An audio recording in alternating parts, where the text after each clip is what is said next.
Hello, this is Alistair Reynolds, author of Revelation Space, and you're listening to Cast of Wonders, an Escape Artists podcast. This is Cast of Wonders, the young adult fiction podcast featuring stories of the fantastic. Welcome. Episode 248 for May 14th, 2017. We are extremely pleased to present this week Binaries by S.B. Divya, originally published in the June 2016 issue of Lightspeed magazine. S.B. Divya is a lover of science, math, fiction, and the Oxford comma. She enjoys subverting expectations and breaking stereotypes wherever she can. She is the newly crowned co-editor of Escape Pod along with Mur Lafferty, and her short stories have been published in various magazines including Lightspeed and Tor.com.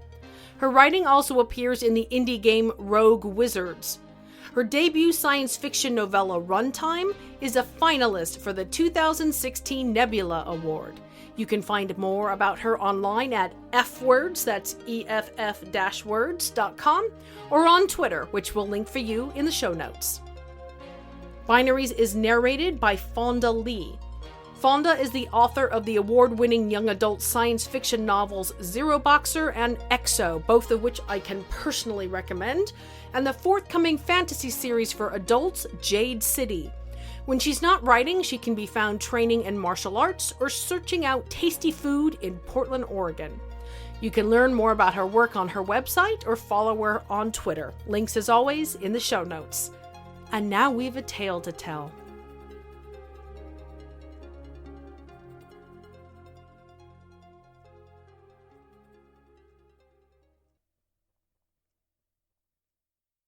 Binaries by S.B. Divya. Year 1. I come into the world wet and squalling and ordinary, born of heterosexual bio-parents. Year 2. A flat photo shows me on my first birthday with a shock of red hair, wide green eyes, and an expression of distaste at the sticky white frosting on my fingers. My mother stands on one side looking not at all Jewish. My Goan lapsed Catholic father stands on the other. Year 4. Shea is born. I am a match to my mother's complexion, but my baby sister takes after our father. No one thinks we're siblings unless they see the fierce, protective scowl on my face when I'm allowed to hold her. Year 8. I learn to ride a bicycle and write my first program.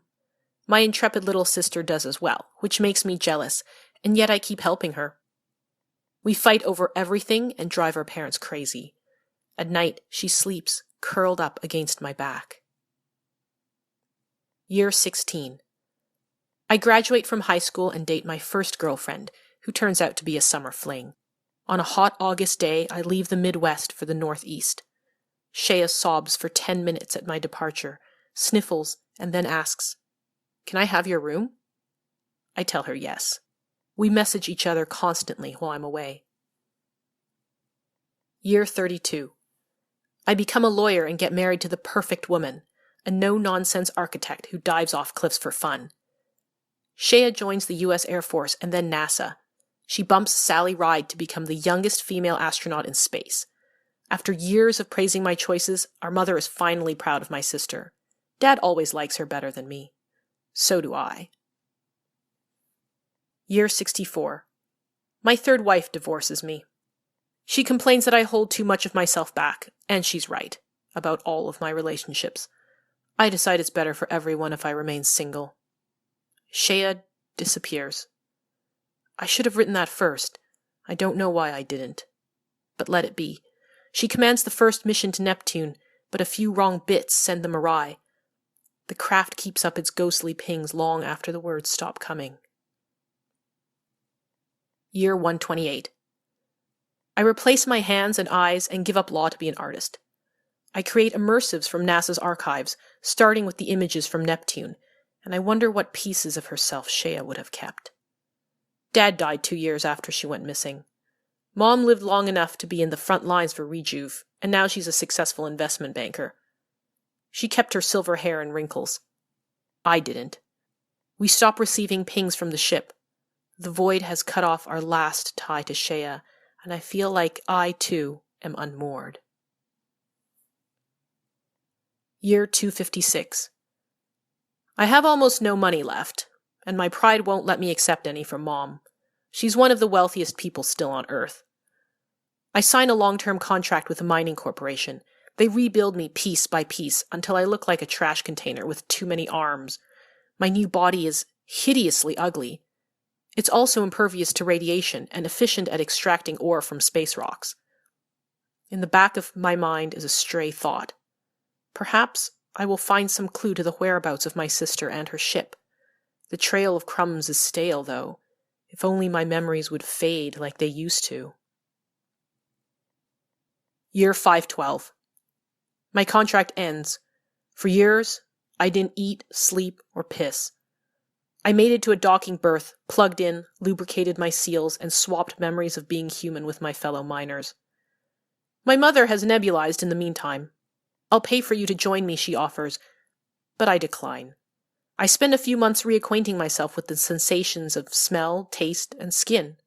When the novelty wears off, then I accept her offer. I discover the intoxicating world of aphysical existence, dancing through nebulas and dining on virtual champagne and caviar. It's better than the real thing. I commission a simulacrum of Shea. She's nothing like the real thing. Year 1024. I leave the solar system. A snapshot of myself is archived on Earth, and Mom beamed out a couple of centuries ago like others who tired of consciousness. They ride electromagnetic waves and gravitational beams, hoping another life form will find them and recreate them. She left me her fortune. I used the money to build a near-light-speed ship, the first of its kind, and encode myself into its every aspect. I travel far beyond the populated edges of our system, searching every possible trajectory until I find it. Then I carefully attach the ship to my hull, download a piece of myself into a droid, and go aboard. An undisturbed layer of dust coats each crew member's final resting place. The captain's pin marks Shea's. I'm not sure what to do, or where to go next. For now, though, I am content to drift onward as we are, her back curled up against mine.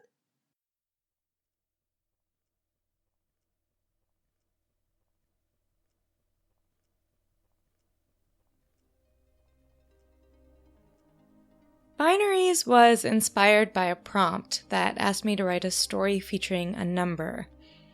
Having spent most of my waking hours in the world of digital signal processing and chip design, the world of ones and zeros felt like the right choice for a science fiction story. Since the invention of the transistor, we have entered the digital era, and it is powered by Base 2. And to give myself more of a challenge, because I love exploring far future post-humanism, I decided to structure the story around powers of 2. This let me tell a life story that encompassed an entire millennium, which put me in a sandbox of possibilities that was pretty vast. After I wrote the first couple drafts, I realized that the exponential increase in time between each paragraph left me with a lot more to say as the years progressed. This led me to my final challenge, which was to make the number of sentences equal to the power of 2 plus 1, or if there are any other math nerds listening, the log base 2 of the number of years plus 1.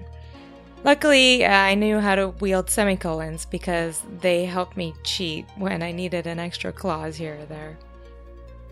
Finally, I needed the story to have heart, an emotional center. And I feel like human relationships are most powerful between two people. But using a romantic couple felt like the easy choice, so I went with a sibling pair. And being an only child, I have always been fascinated by my friends' relationships with their siblings, and I've paid close attention to how they interact with each other and also how people in general talk about their feelings towards their sisters and brothers. And I drew on some of these relationships and images to craft that final heartbreaking image. In my experience, 2 is definitely a powerful number. Join us next week for...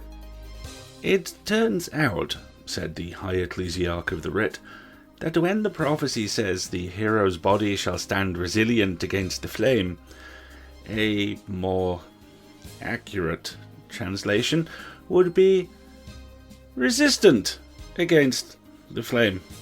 He gave a pained grimace. Ancient Neonoxian can be ambiguous at times. Philip Stolford, hero of Neonox, chosen one of the Golden Age, bastion of chastity and valour, banisher of the Dark Torch, Vilthane de Singerson, and paladin of the Holy Writ, blinked back from within the mass of bandages that healer Ziva was carefully tending to. "Oh," he said. "Well, I suppose that's better than finding out I hadn't been pure of heart enough, or that the Great Scripter had taken a dislike to me."